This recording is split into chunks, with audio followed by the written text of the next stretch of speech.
하나님 말씀은 사도행전 8장입니다. 신약성경, 제 성경은 202페이지 있는데요. 사도행전 9장 26절에서 30절까지, 31절까지의 말씀입니다. 하나님 말씀 사도행전 9장 26절에서 31절까지의 말씀입니다. 사도행전 9장 26절에서 31절까지의 말씀을 우리 같이 한 절씩 읽어볼까요? 천천히 찾으세요. 사도행전 9장 26절에서 31절까지의 말씀입니다. 제가 26절 먼저 읽을게요. 사울이 예루살렘에 가서 제자들을 사귀고자 하나 다 두려워하여 그가 제자됨을 믿지 아니하니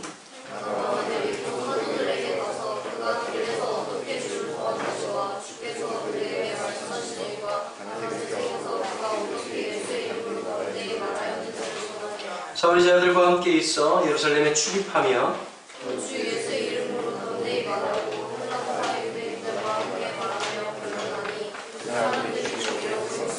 제자들이 알고 가이사랴로 데리고 내려가서 다소로 보내니라. 함께 읽겠습니다. 온 유대와 갈릴리와 사마리아 교회가 평안하여 든든히 서가고 주를 경외함과 성령의 위로로 진행하여 수가 더 많아집니다. 아멘. 요즘 교회들이 참 많이 문제가 생기다 보니까 이렇게 재판을 받는 일이 가끔씩 있어요. 교회가 싸우고 막 이렇게 하다 보면 가끔씩 그런 일이 있걸랑요. 그런데 어떤 판사님이, 제 생각에는 그 판사님이 크리스찬이었던 것 같아요. 마지막 결정문을 읽어내리면서 이런 말을 했습니다. 마지막 결정문에서 세상이 교회를 걱정하지 않도록 해주십시오. 세상이 교회를 걱정하지 않게 해주십시오. 참 부끄러운 말이죠. 우리에게 들어왔던 이 복음이 오히려 교회가 세상을 걱정하고 나라와 민족을 품어내고 우리가 어떻게 살아갈지를 고민하는 것이 아니라 요즘은 안 믿는 사람들이 크리스찬을 걱정하고요, 안 믿는 사람들이 교회를 걱정하고 안 믿는 사람들이 목사를 걱정하는 지경에 이르렀습니다. 우리의 모습이죠. 근데 오늘 성경을 보니까 2000년 전 이 복음의 역사는 어땠는지를 우리에게 보여주는 장면들이 있지 않습니까? 요즘은 제가 가는 곳마다 가끔씩 물어요. 많은 청년들에게, 많은 청소년들에게 왜 교회에 나오지 않니? 교회가 어떤 문제가 있냐? 이러면 이런저런 얘기를 하는 거예요. 교회 가면 이런 문제가 있고 교회는 이래서 재미가 없고 막 이렇게 하고 막 그래서 못 오겠다는 거예요. 근데 2000년대에 어떤 얘기가 있냐면 오히려 이렇게 말하는 거죠.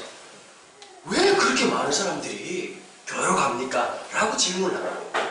왜 수많은 사람들이 신분의 차이를 다 넘어서고 어떤 사람과 상관없이 남자든 여자든 유대인들 뿐만 아니라 심지어 제사장들도 돌아오게 되고 안 믿는 사람들, 다른 지역에 있는 사람들, 이방인들조차도 모두 다가 예수를 얘기하고 교회에 모여서 하나님 예배하기 시작하는데 그 사람들이 왜 그렇게 모이는 겁니까? 라고 질문을 던졌다는 것입니다. 여러분, 숫자나 통계라고 하는 건 자본주의 사회에서 얼마든지 조작이 가능한 겁니다. 사람을 숫자로 만들면 평안하거든요. 교회는 숫자로 안정감을 느끼라고 주님 부르신 공동체가 아닙니다. 교회는 그 시대가 우리에게 주는 질문을 통해서 우리가 누구인지를 증명하는 공동체입니다. 지금 우리가 다시 한번 생각을 해야 되거든요. 여러분, 우리가 지금 잘못하면요, 그냥 우리 청소년들이고 청년들이니까 그냥 생각하고 좋은 교회 다니고 왔다 갔다 한다고 우리의 신앙이 안전하다고 생각하면 그거 굉장히 위험합니다. 우리가 지금 어떤 질문에 당면하고 있고 직면하고 있는지를 가만히 생각하면서 내가 살아가야 될 삶이 어떤 것인지를 기억해야 되는 것입니다. 가끔씩 그런 분들이 계세요. 청소년 사역이나 청년 사역들, 특별히 안 믿는 사람들에 대한 사역에 대한 이해가 잘 없으셔가지고 하나님 말씀만 전하면 된다, 오직 주의 말씀만 전하면 된다. 맞죠? 근데 여러분, 전 질문하고 싶은 거예요. 많은 청소년들이, 청년들이 여러분들이 아브라함을 안 믿는 게 아니죠. 믿어주시죠. 마음으로 나면은 잘 안 하시지만 우리가 이렇게 조직적 힘을 통해가지고 우리가 아브라함 정도 믿어줄 수 있는 거 아니겠습니까? 어릴 때 그렇게 들었는데 세뇌교육을 당해도 다윗을 믿어주는 것은 사실이겠고, 성경에 나온 수많은 사람들, 사도 바울도 믿어주는 거잖아요. 그런데 우리 마음속에 참 신기한 게 있어요. 하나님이 살아계신 거 믿으시죠? 하나님이 나와 함께하는 거 믿으시죠? 날 지으신 거 믿으시죠? 그런데 살아보면 잘 안 믿기죠? 다시요. 하나님 살아계신 거 믿어지시죠? 하나님 날 창조하신 거 믿어지시죠? 그런데 살다 보면, 시험 결과가 나오든지 살아가다 보면 믿어지죠? 이게 참 신기한 노릇이에요. 많은 사람들이 전도지를 가지고 예수 믿는 것이 아니에요. 많은 사람들이 논리를 가지고 예수 믿는 게 아니에요. 사람들이 원하는 건 이런 거예요. 성경에서 말하는 그 다윗, 오늘 지금 내 눈앞에 보고 싶다는 거 아니겠어요? 2800년 전 죽었던 다윗이 살아 돌아오길 원하는 것이 아니라 이 공동체 안에 들어왔을 때, 야, 다윗이네. 야, 여기 호세 같은 사람이 있구나. 야, 여기 아브라함 같은 사람이 있구나. 여러분, 이런 공동체가 돼야 되는 거예요. 좋은 교회란 좋은 설교가 선포되는 교회가 아닌 공동체가 아니에요. 그것도 중요하겠지만 더 중요한 게 있어요. 그리스도의 제자들이 살아 움직이는, 성경에서 말하고 있는 박물관에나 있고 성경책에서나 기록되고 있는 그분이 아니라 지금도 역사하고 살아있는 수많은 하나님의 사람들을 만나는 공동체가 진짜 좋은 공동체입니다. 여러분, 이 세상이 원하는 거, 기대하는 건 딱 하나예요. 말로만 있는 그 사람들이 아니라 지금 현실 속에 3D로 입체적으로 내 삶에, 내 살갗에, 내가 지금 관계하는 그 사람들 속에서 진짜 크리스찬다운 사람들을 만나기를 원한다는 것이죠. 복음은 역동독입니다. 여러분들이 가만히 앉을 수 없도록 만드는 것입니다. 여러분, 만나는 사람들마다 제가 느끼는 게 하나 있어요. 복음의 역사는 앉아서 책상머리에서 고민하는 복음이 아니라 그 복음의 역사는 우리를 행동하게 하는 것입니다. 공부를 해도 여러분 정적인 것 같지만 책상을 앉아있어도 그 마음속에서는 엄청난 역동들이 움직이고 있고 내가 이것을 해야 될 이유가 분명한 사람들이 크리스찬인 것입니다. 당신은 누구입니까? 여러분들은 누구입니까? 이번에 제가 또 오늘 새벽에 이제 2시쯤 도착했어요. 부산에서 이제 갔다가 이제 어버이날 하고 또 제 아버지 어머니 또 할 건 또 많잖아요. 그죠? 참 오는데 이번 주에도 정말 재밌는 일이 있어요. 난 우리 딸 볼 때마다 너무너무 재미나요. 우리 시내가 좀 이렇게 당돌한 데다가 직설법이 또 탁월해요. 사촌 오빠들을 만난 거예요. 사촌 오빠를 만나는데 오래간만에 만나가지고 딱 이렇게 말했어요. 오빠 중2지? 그러니까 중학교 2학년이 원래 그런 나이잖아요. 까닭없이 화가 나고 짜증나고 왠지 모르게 막 짜증나는데 왜 짜증나는지 모르겠고 막 열받고 막 그냥 미쳐버릴 것 같고 막 생각하면 여러분, 그래서 제일 중요한 게 중학교 2학년 때는 엄마가 너 왜 그래? 너 왜 그런가 말해봐. 엄마한테 말해봐. 뭐가 불만이야? 이게 잘못된 거예요. 왜냐면 이유를 모르고 짜증이 나는데 그 와가지고 짜증이 이유가 뭐냐고 이렇게 물으니까 그게 힘든 거예요. 그런데 와, 우리 딸이 오빠 옆에 앉혀놓고 중학교 2학년 근데 없는 나야 보고 오빠 중2지? 이러니까 꿈이 뭐야? 얘가 당황을 한 거야. 갑자기 중학교 2학년 남자애가 아무 생각이 없고 무상무념으로 지금 내가 누구인가 우리는 누구인가 이렇게 하고 살아가면 애한테 오빠 중2지? 꿈이 뭐야? 그러니까 그 말에 내가 얼마나 빵 터졌는지. 여러분, 우리에게 우리가 살아있다고 말하는 것은 생물학적으로 숨을 쉬고 있다는 게 아니에요. 혼란 속에서도 내가 어딘가를 가고 있다는 거예요. 맞아요. 여러분들 그럴 때예요. 중학교 2학년 때만 그런 게 아니라 언제든 화가 날 때가 있죠. 그냥 아침에 일어나는데 그냥 짜증나고 다 싫을 때가 있어요. 그럴 때가 있어요. 얘들아, 나이 들면 안 그럴 것 같지? 똑같아! 눈 떠봐야 알아요? 기분 나쁜 날이 있어요. 우리 집 사람도 그래. 나 커피를 내려주자. 내려주면 어떨 때는 맛있다 그러다가 요즘 또 커피가 안 땡긴다는데 진짜 이거 참 이 맘만 주면 그렇게 힘들어요. 사람이라는 게 그날 다른 거예요. 우리 교회도 그래요. 제가 지난주에 사실 몸이 되게 아팠어요. 제가 설교하면서도 몸이 되게 아팠는데 제가 안타까운 게 뭔지 아세요? 아프다고 해서 아무도 안 믿어준다는 거예요. 진짜 아팠어요. 그럼 뭐하면 믿어주지 않는데. 제가 몸이 안 좋습니다. 에이, 복사이고. 제가 제일, 좋을 때보다 지금이 더 좋아 보인다고. 이러면서 막 아픈데. 잘 안 믿어줘요. 그래서 저는 어차피 그런 얘기 잘 안 해요. 아프다는 얘기를 잘 안 하는 게. 해가지고 통할, 뭐 이렇게 막 그런 사람들 있잖아요. 보면. 좀 슬픈 표정 짓거나 되게 오늘 힘드신가 봐. 안 되는 놈이 나요. 캐릭터 잘 안 되기 때문에 그냥 웃고 마는 게 훨씬 낫지. 아파요. 하려고 하면 교회에 이제 나타날 때, 뭐, 닌겔 한 병 달고 온다든지, 환자복 입고 와가지고 이래도 복음을 위해서 왔습니다. 이렇게 하든지 않으나, 저는 불가능해요. 많은 이렇게 소품도 필요한 편인데요. 근데 여러분, 어쨌든 사람이라고 하는 게 컨디션이 좋을 때도 있고, 오늘도 보니까, 저리 보세요. 어젯밤에 잠을 안 잤나? 잠은 내가 안 잔 거예요. 정신 차리세요. 여러분, 보세요. 이럴 때가 있어요. 집중력이 떨어질 때도 있고, 어떤 날은 보면 은혜가 될 때가 있잖아요. 영적으로 개탄 날도 있잖아요. 보면 찬양만 딱 듣는데 뭐, 찬양 하나에 갑자기 눈물이 붕붕 하면서 갑자기 내 믿음이 좋다고 착각할 때도 있고, 큐티를 했는데 그날따라 말씀이 은혜가 돼가지고 막 그런데 어떤 날에 읽는 순간 이게 막 그냥 블랙홀로 빠져가지고 무슨 말인지 못 알아들을 때도 있잖아요. 사람마다 상황이라고 하는 거 어떨 때는 힘들 때도 있고 어떨 때는 어려울 때가 있어요. 그러면 상황에 지배를 받아야 되느냐? 지배를 받을 수밖에 없는 인간임에도 불구하고 하나님의 말씀의 역동이 아니구나, 내가 짜증이 나지만 내가 할 수 있는 그걸 살아야지. 그게 믿음이란 말이에요. 내가 오는 압박, 내가 느끼는 어떤 것에 국한되지 말고 거기에 속하지 말고 거기에 갇히지 말고 복음이라고 하는 것은 거기에서 한 걸음 더 내딛게 만드는 거라고. 한 번은 선장 아저씨가 그런 얘기를 하더라고요. 엄청나게 큰 배들 있잖아요. 큰 배들 중에 유조선 같은 배는 어마무시하게 큽니다. 그러니까 꽉 채우면 속도가 떨어질 수밖에 없죠. 유조선은 시간을 빨리 가야 되는 상황이거든요. 빨리 기름을 날라줘야 되니까. 그래서 어지간한 배는 태풍이 치면 못 가는데 유조선은 워낙 크기 때문에 그런 시스템이 돼가지고 그냥 간대요. 그런데 바람이 얼마나 무서우냐면 맞바람이 불 때가 있잖아요. 막 부딪혀가지고 바람이 불고 파도가 치면 전속력으로 가도 전진을 못할 때가 있대요. 밤새도록, 그러니까 그걸 갖다가 박는다 이런 표현을 쓰더라고요. 파도에 박는다. 그러고 가는 거예요. 그런데 이러는 거예요. 그러면 왜 전진을 하느냐? 딱 한마디 하더라고요. 가만히 있고 후퇴하니까. 한 걸음을 더 나아가는 것보다 어떨 때는 이럴 때가 있어요. 못 나아가지만 그 자리에서 버티고 있는 거예요. 우리가 말씀을 왜 읽어야 되느냐? 왜 묵상해야 되느냐? 하나님의 말씀 앞에서 우리가 새로운 인식을 가져야 되느냐? 주님이 원하시는 것은 우리의 신앙이 화석화되는 신앙이 아니라 오늘을 살아가고 오늘 존재, 저항을 느끼고 있다고 하는 그 느낌, 그리고 그렇게 살아가도록 우리를 부르셨고 우리가 그렇게 부름받았기 때문이라는 것이죠. 여러분, 복음이라는 건 어떻습니까? 사람의 인식, 하나님의 사람은요, 성경의 역사는 하나님 우리를 뭐로 보시느냐? 여러분들이 지금까지 봐왔던 그 모습으로 보지 않습니다. 친척들을 만나면 그런 얘기 하잖아요. 맨날 했던 얘기 또 하잖아요. 저희 아버지도 보니까 레파토리가 똑같더라고요. 또 했단 말 또 하고 니하고 저 어릴 때 서울에 한번 데려왔나 봐요. 우리 아버지가 한번 데려와가지고 그 얘기를 만날 때마다 네가 신세계 백화점 앞에서 말도 안 되는 장난감을 사달라 그러다가 안 된다고 얘기해가지고 떼굴떼굴 뒹굴고 이래서 쪽팔려 죽는 줄 알았다. 이 얘기를 제가 적어도 1000번 이상 들었습니다. 또 그 얘기 딱 한마디씩 아버지 그 얘기밖에 할 얘기가 없냐고. 그걸 좀 잊어버릴 건 잊어버렸으면 좋겠는데, 여러분, 오늘 우리한테 중요한 것은 오늘이라고 하는 순간입니다. 지금이라고 하는 순간. 사람은 과거의 추억 속에서 우리를 딱 가둬놔요.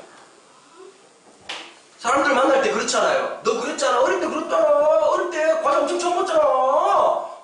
동생 달라고도 안 주고 말해주고 애 막 물고 막 그렇게 해가지고 막 과자 끝까지 내 거야 그랬잖아. 그런 얘기 한단 말이에요.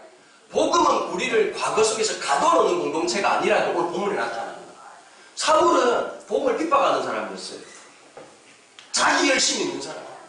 여러분, 교인들이 이런 사람들이 있거든요. 자기가 옳다고 생각, 우리 전부 다 자기 소견에 옳은 대로 행하는 사람들이고 자기 생각이 다 옳다고 생각하는 사람. 특별히 우리 교회 같은 경우에는 자기 생각이 명확한 사람들, 틀렸다고 생각 안 하고 목사님 제가 어떻게 살아야 될까요? 말씀해 주세요. 한 명도 없어. 다 자기 생각이 있고 자기 의견이 있고 그렇잖아요. 우리 선교단체 분포도도 보면 IMF 그렇죠. 자기 생각 파보고 또 파가지고 공교회한 사람들 자기 생각이 다른 선교단체도 마찬가지겠지만 자기 의견이 다 있단 말이야. 자기 생각이 있단 말이야. 사울도 마찬가지였어요. 자기가 볼 때 가지고 있던 메시아니즘, 메시아에 대한 확고한 생각이 있었어. 메시아는 이래. 어떤 메시아일까요? Power and authority. 엄청난 영광을 가지고 주님 딱 나타나자마자 목소리도 가는 난데. 여러분 우차사 보니까 그거 되게 웃기더라고요. 왕인데 목소리 이상한 거 있잖아요. 내가 이상한 목소리 나 잘 안 되는데 그거 있더라고 보니까. 채통을 지키지 못하게 그런 데가 하나 있더라고. 예수님도 목소리가 나쁘면 안 되잖아요. 쫙 깔려가지고 나도 이제 나중에 그렇게 할 거야. 우리 시간 막 이렇게 해야지. 예수님도 목소리 딱 깔고 그랬는데 생긴 거 보니까 일단 예수님 사투리 지셨고 거기다 외모는 또 안타까우셨어요. 전체적으로.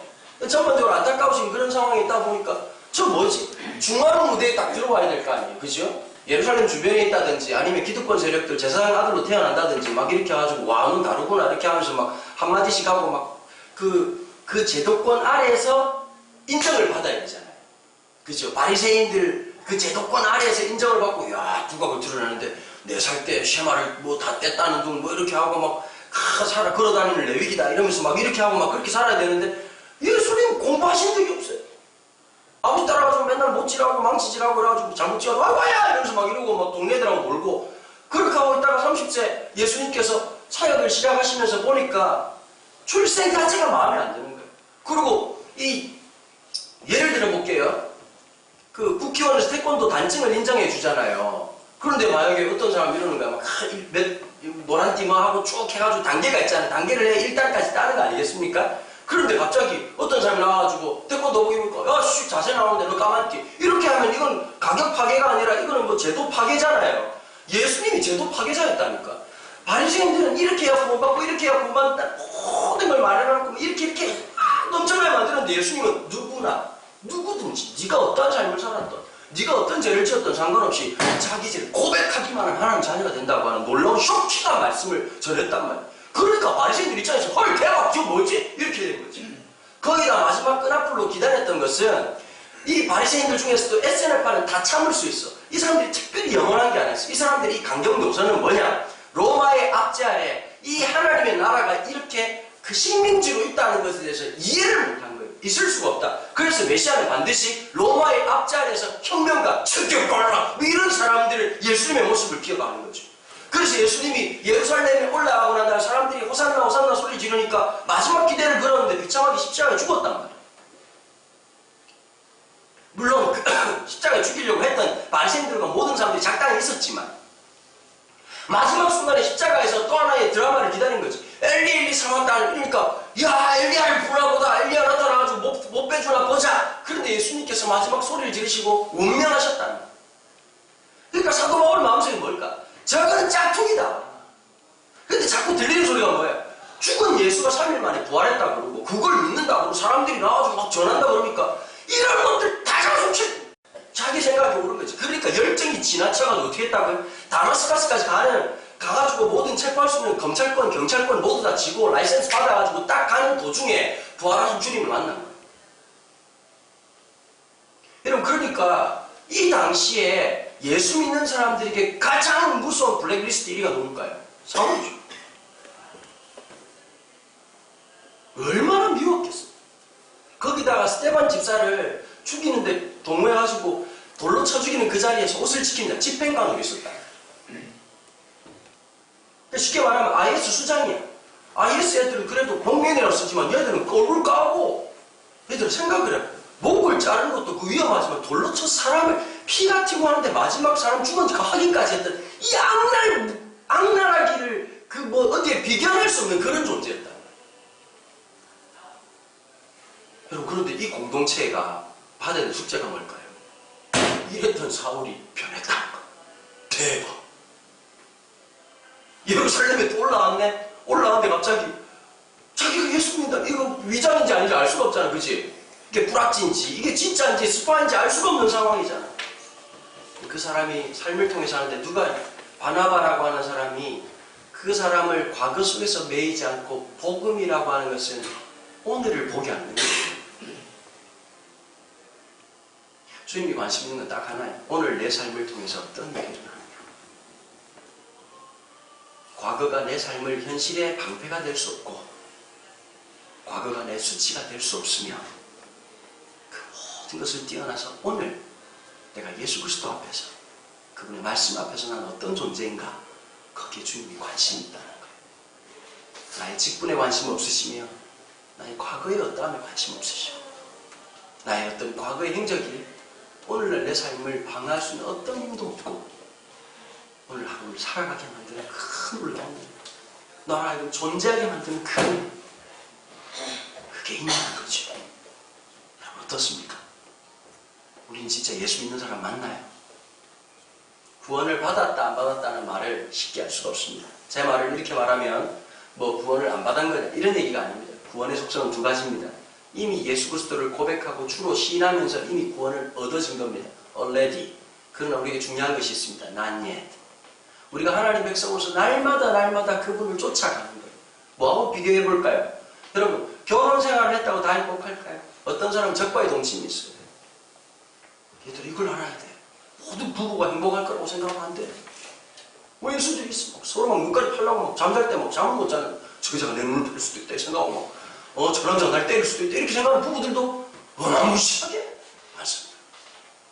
반면 막 그냥 서로 좋아서 죽는 거야. 연애 때보다 더 좋고 우리 집 얘기를 하는 거죠. 죄송합니다. 저는 행복합니다. 방송을 보신 여러분, 전 진짜 행복합니다. 아내를 만나는 것을 정말 영광으로 생각합니다. 저는 기국의 월세. 그래서 행복해요. 날 봐, 전혀 동의를 못하는데 정말 저는 행복합니다. 오늘도 아내를 위해서 커피를 내고 왔어요. 2시간 반장. 그런데 여러분, 혼인관계라고 하는 것 자체가 법률적 관계가 우리의 관계를 증명할 수 있나요? 아니잖아요. 결혼을 해도 원수처럼 사는 사람이 있고 결혼을 해도 천국을 사는 사람이 있어요.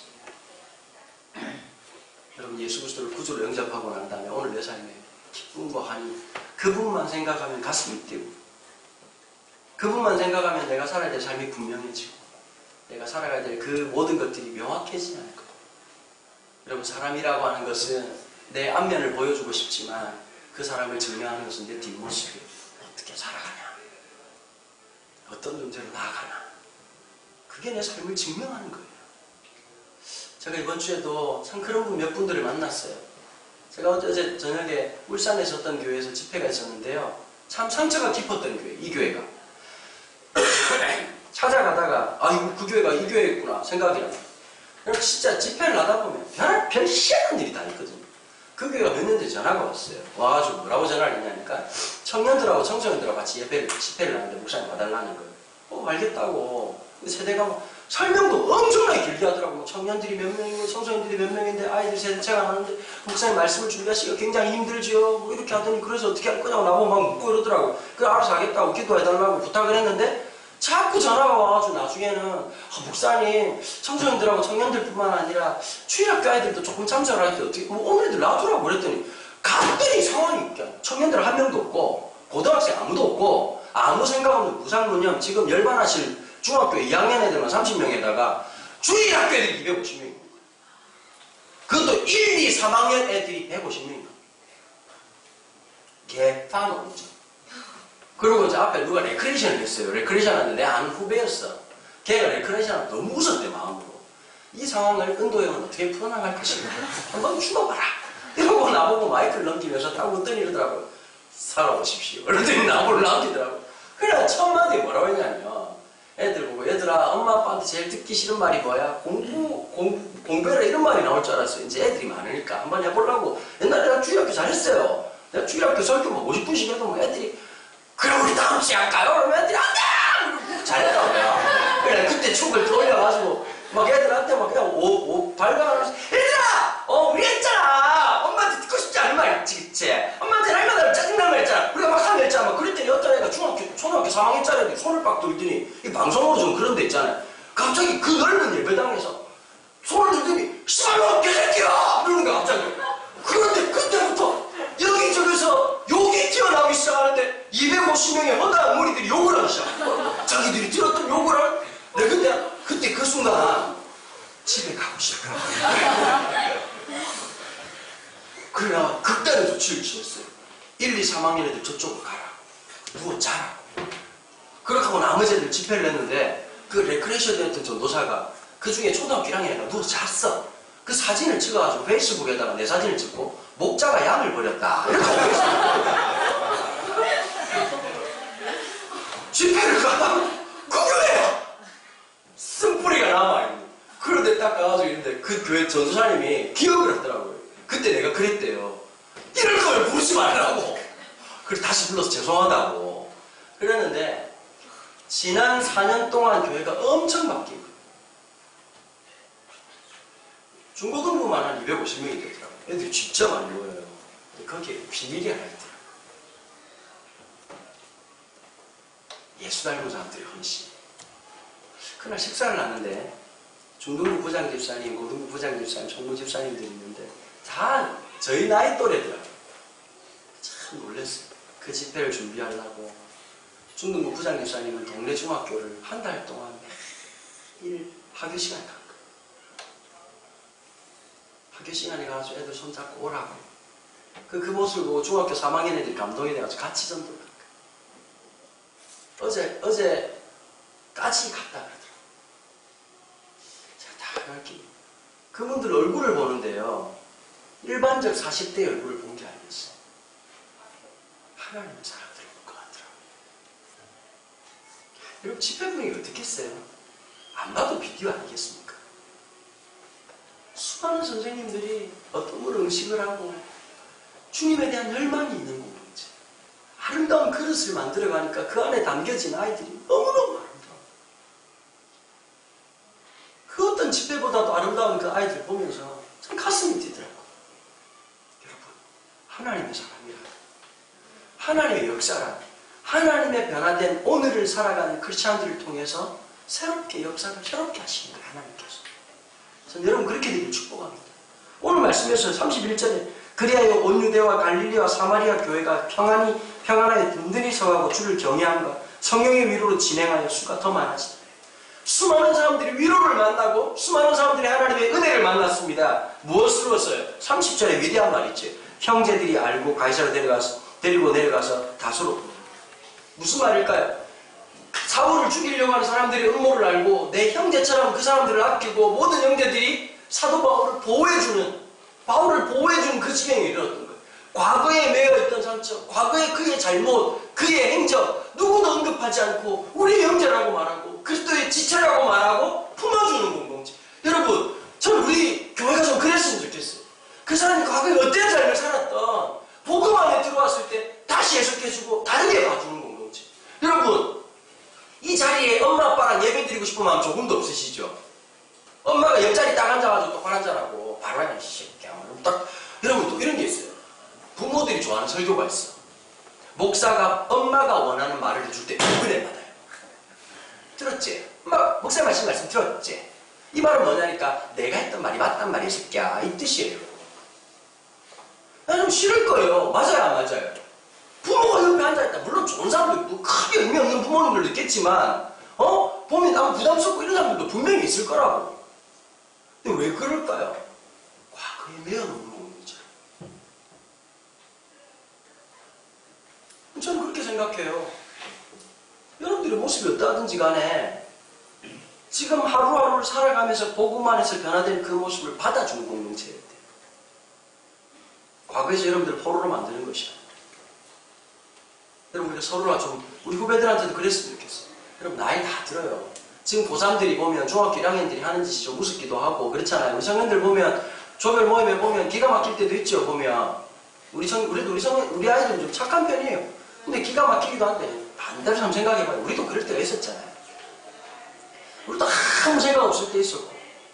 그러니까 가끔씩 우리 아들이 우리 딸이 이렇게 하는 짓을 보면, 스물스물 어떤 느낌이 드니, 내가 초등학교 때 저랬는데. 저도 진짜 우리 아내가 그러더라. 안 봐도 비디오라. 제가 북한 CM송을 최초로 불렀던 사람이에요. 초등학교 3학년 때인가. 그래야 혼자 앉아 늘 공상이 많았거든. 나는. 내가 학교에서 뭘 많이 했었냐면 그때는 권투중계가 유행이었어. 그래 내가 권투중계 대본을 써가지고 무슨 발표회 나와가지고 그걸 막 하고 이래가지고 애들이 되게 좋아하고 하여튼 헛소리 많이 해가지고 인기도 있고 막 그랬다고. 하여튼 또라이같은 놈이라고. 그럼 어제 올라오는 길에 애들이 이상한 노래 부르잖아. 유치한 노래 부르잖아. 초등학생들. 그래 아빠 초등학교 때 했던 거 탁 들려줬어. 좀 방송에는 부적합하지만 그게 이제 별명이 이제 북한 샴푸인데 그때 내가 아새끼 샴푸라는 걸 만들었어. CM송이래. 아새끼래 샴푸한다. 눈깔이 뜨고 샴푸한다. 따갑지가 않아요. 아새끼 샴푸. 마지막이 반전이 있어. 엠라이 동무도 함께 쓸 수 있지요. 이게 내가 만든 초등학교 3학년 때 만든 내가 그런 놈이었어.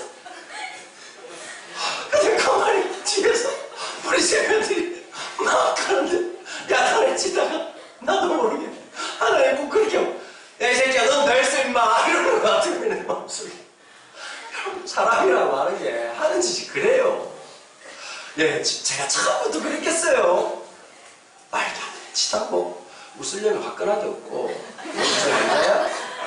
자유롭게 하세요. 웃으세요.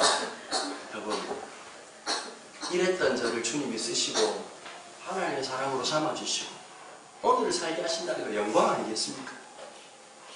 그랬던 내 부족함, 내 연약함 하나같이 부끄러운 것밖에 없지만 그런 나를 잊으시고 오늘 내가 주의 자녀로 삼으시고 이 공동체가 아름다운 것은 주님을 닮았기 때문 아니겠습니까? 그죠?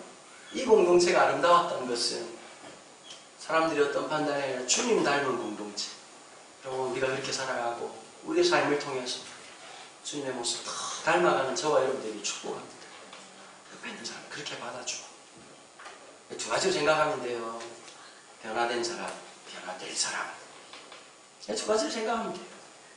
우리 다 그렇게 빚어질 거예요. 걱정하지 마세요. 우리 중학교 친구들 걱정하지 말아요. 괜찮아요. 우리 너무 잘하고 있어. 우리를 한 걸음 한 걸음 옮겨나가게 하실 그 하나님의 영광. 여러분, 사울을 통해서 어떻게 하시죠? 하나님의 참 역사가 있잖아요. 스데반이 죽고 난 다음에 사울을 통해서 그의 탁월한 변증학과 그가 하나도 버릴 것이 없는 사람으로 준비되었잖아요.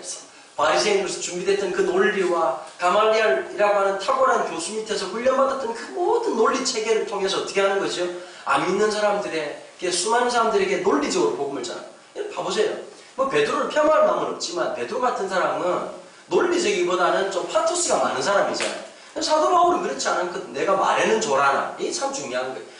글을 잘 쓰면 말해줘라고. 둘 다 잘하긴 어려운 거예요.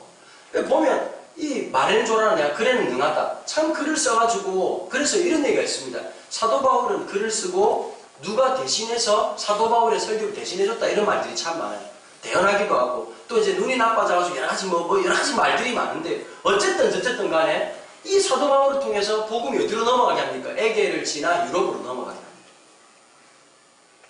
사도 바울의 꿈은 딱 하나였거든요. 세계 중심이었던 로마도 복음을 보아야 해. 내가 로마도 보아야 해. 근데 하나님 어떻게 하십니까? 그 로마를 보게 하시죠. 더 놀라운 사실은 뭘까요? 사도 바울이 원하는 방식이 아니라 주의 뜻대로 그 일을 이루어 가십니다. 여러분, 하나님 살아계십니다. 우리의 계획이 아니라 그분의 뜻대로 우리를 이끌어 가실 것입니다. 여러분, 그렇기 때문에 주님의 뜻 앞에서 민감하게 반응하고 인격적으로 반응해서 그 아름다운 우리에게 주어진 하나님의 역사의 삶을 살아가는 우리가 되기를 주님으로 축원합니다. 기도하겠습니다. 하나님 아버지 감사합니다. 오늘 이 말씀을 통해서 우리가 어떻게 살아가야 되고 우리 공동체가 어떻게 되는지를 다시 한번 생각하게 됩니다. 화석 같은 신앙이 아니라 옛날을 말하는 신앙이 아니라 오늘을 말하는 그리스도인 되게 하시고 과거의 삶을 통해서 오늘을 방패 삼지 않고 과거의 지옥으로 그냥 잊혀버리고 싶은 오늘의 존재가 아니라 오늘 주의 은혜 가운데서 하나님 백성답게 살아가는 우리의 삶 될 수 있도록 주여 축복하여 주옵소서. 주님, 우리의 계획보다 더 크신 주님을 찬양했습니다. 그 크다는 것은 사이즈가 크다거나 더 잘 될 것을 말하는 것이 아니라 하나님의 그 계획이 위대하심을 고백하는 것입니다. 내 뜻대로 되지 않는다 할지라도 내 예상대로 되지 않는다 할지라도 역사하실 그 하나님을 신뢰함으로 오늘을 살아가게 하여 주옵소서. 주님을 신뢰할 때 주어지는 진정한 안정감, 만족감, 기쁨이 오늘 우리를 살게 하시고 오늘 하루를 기쁨으로 살아가는 원동력 되게 하여 주옵소서. 오늘 말씀 앞에서의 반응과 우리의 기도와 찬양과 모든 것을 주님 연락하여 주시고 드려진 예물 그리고 진짜 드려질 삶의 예물을 주님 받아 음양하여 주옵소서. 주 예수 그리스도의 은혜와 하나님 아버지의 무한하신 사랑과 성령의 교통하심 하나님의 자녀로 바로 부르시고 하나님의 역사로 부르신 그 은혜 앞에서 그런 오늘을 살기를 소망하는 주의 백성들 머리 위에 지금부터 시기를 축원하옵나이다. 아멘. 네, 함께해 주셔서 감사합니다.